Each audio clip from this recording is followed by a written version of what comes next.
বাংলাদেশ জামাত ইসলামী সেই সৎ নেতাদের এক ঝাঁক নেতা তৈরি করতে সক্ষম হয়েছে।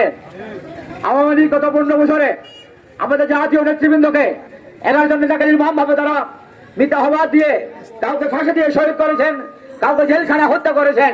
আমাদের হাজার হাজার মা বোনকে শহীদ করা হয়েছে, আমাদের বোনদেরকে জেলখানায় করা হয়েছে, আমাদের বোনদেরকে অপমানিত করা হয়েছে, আমাদের ভাইদের ব্যবসা নষ্ট করা হয়েছে, আমাদের ভাইদের বাড়িঘর মূল্য জাতীয় মানে মিশিয়ে দেওয়া হয়েছে, আমাদের ভাইদের বাসের গেট নষ্ট করা হয়েছে, আমাদের লক্ষ লক্ষ মামলা দিয়ে আমাদেরকে চরম জর্জরিত করে ফেলা হয়েছে। আমাদের এই কথা শুধু দেওয়া হয়নি, আমাকেও দুনিয়া নিঃশেষ করে দেওয়ার জন্য তার অভিযান চালিয়েছে। গণশুধু দেওয়া হয় নাই, ওয়ারেন্টের ঘানি আমরা মাথা নিয়ে রাস্তা রাস্তায় ঘুরেছি, গণশুধু বসতে পারে নাই। কিন্তু আওয়ামী লীগ গত 15 বছরে আমাদের নেতৃবৃন্দের বিরুদ্ধে, আমাদের একজন নেতার বিরুদ্ধে তারা 1 টাকা দুর্নীতি প্রমাণ করতে সক্ষম হয় নাই। আমরা পরিষ্কার করে বলতে চাই, বাংলাদেশ জামাত ইসলামী এটা হঠাৎ করে গজে ওঠা কোন সংগঠনের নাম নয়, আমরা ভুল সংগঠন নয়, সমুখ সংগঠনের নাম নয়। আমাদের সম্পর্ক মাটির অনেক গভীরে আছে এখানে। এই জন্য অন্য কোনো বাজে কথাবার্তা বলে জামাত ইসলামী যে আপনারা কিছু করতে পারবেন না ইনশাল্লাহ। আমরা বলতে চাই, আমরা পরীক্ষায় পাশ করার নেতৃত্ব, আমাদেরকে কোথাও আপনারা দুর্নীতিবাজ হিসেবে প্রমাণ করতে সক্ষম হন নাই। আমরা ছিলাম, আমরা আছি, আমরা ইনশাল্লাহ থাকবো। আমরা জলোচ্ছ্বাস, বন্যা, অগ্নিসংযোগ, এমনকি করোনার সেই কঠিন বিপদের সময় আমরা মানুষের পাশে এসে দাঁড়িয়েছি। আমরা বন্যার ভিতরে পানির ভিতরে ভেসে ভেসে মানুষের নিকট রিফিল পৌঁছে দিয়েছি। আর বাকিরা কে কোথায় ছিলেন তাদেরকে হিসাব দিতে হবে। আমরা বিশেষ করে বলতে চাই, এই জন্য আমরা জামাত ইসলামী যারা করেন, আমরা পরীক্ষিত চরিত্র, আমরা হঠাৎ করে এখানে আসি নাই। আমি ব্যক্তিগতভাবে এই ফেনীর জমিনে ছাত্র অবস্থা থেকে শুরু করে আজকে 60 বছর পর্যন্ত রাজনীতিতে জড়িয়ে আছি। আমি চ্যালেঞ্জ দিয়ে বলছি, গোটা জিন্দগিতে 1 টাকা আমার যদি প্রমাণ করুন, ইনশাআল্লাহ আমি রাজনীতি ছেড়ে দিয়ে বাড়িতে ছুটি করে বসে থাকবো। আমরা চ্যালেঞ্জ দিয়ে কথা বলতে পারি, আমরা বসে বলতে পারি। আর ফেনীর যে সমস্যাগুলো রয়েছে এগুলো কেন হয় নাই? বাদে একটা পাবলিক বিশ্ববিদ্যালয় হওয়ার কথা ছিল অনেক আগে, একটা মেডিকেল হওয়ার দরকার ছিল। ফেরি আমরা স্বাধীনতার হুমকির মুখীন, একটা সেনানিবাস দরকার ছিল, হকার উচ্ছেদ করা হয়েছে, হকারদের হকার মার্কেট করা হয়নি। আমরা এখানে আমাদের সদর হাসপাতালের অবস্থা খুব তাহি অবস্থা।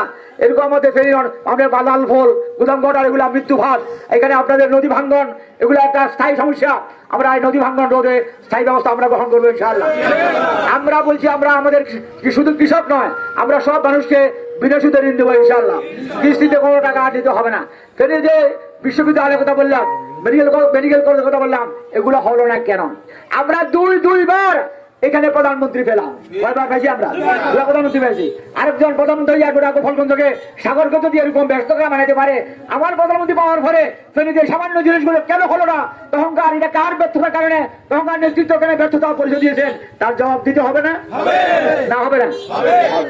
আমরা বলতে চাই, আমরা ওয়াদা দিচ্ছি ইনশাআল্লাহ আল্লাহ তাআলা যদি আমাদেরকে কবুল করেন, আল্লাহ তাআলা যদি আমাদের পছন্দ করেন, আর যদি আপনারা দেশবাসী, বিশেষ করে ফেনী সদর উপজেলাবাসী, ফেনী দুইয়ে যদি আপনারা আমাদের নির্বাচিত করেন, আমরা এই ওয়াদা দিচ্ছি, আমরা অতটুকু কোনো ওয়াদা দিই যতটুকু ওয়াদা আমরা পালন করতে পারবো। আমরা ইনশাআল্লাহ ফেনীর সব সমস্যাগুলোর সমাধান করবো ইনশাআল্লাহ।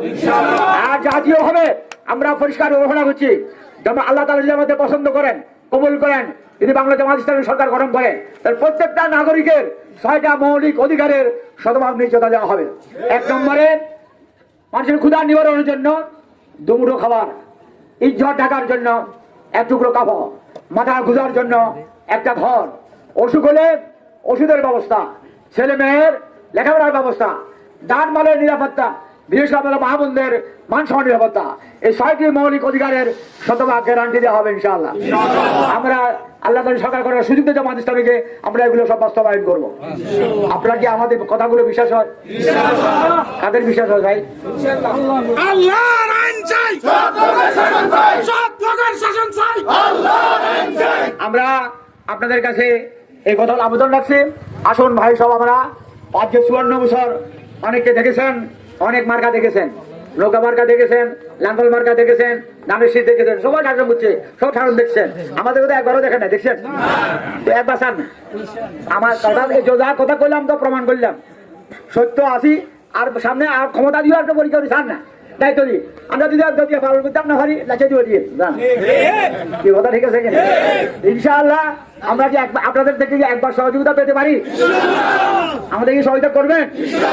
আপনারা এই কয়জনে করলে কি হবে? তাহলে ফরাদপুরের প্রতিটি আমাদের ভাই বোনদের কাছে এটা আমার বুঝে দিবেন যে কমপক্ষে একটিবার আমরা এই দলকে পরীক্ষা করে চাই।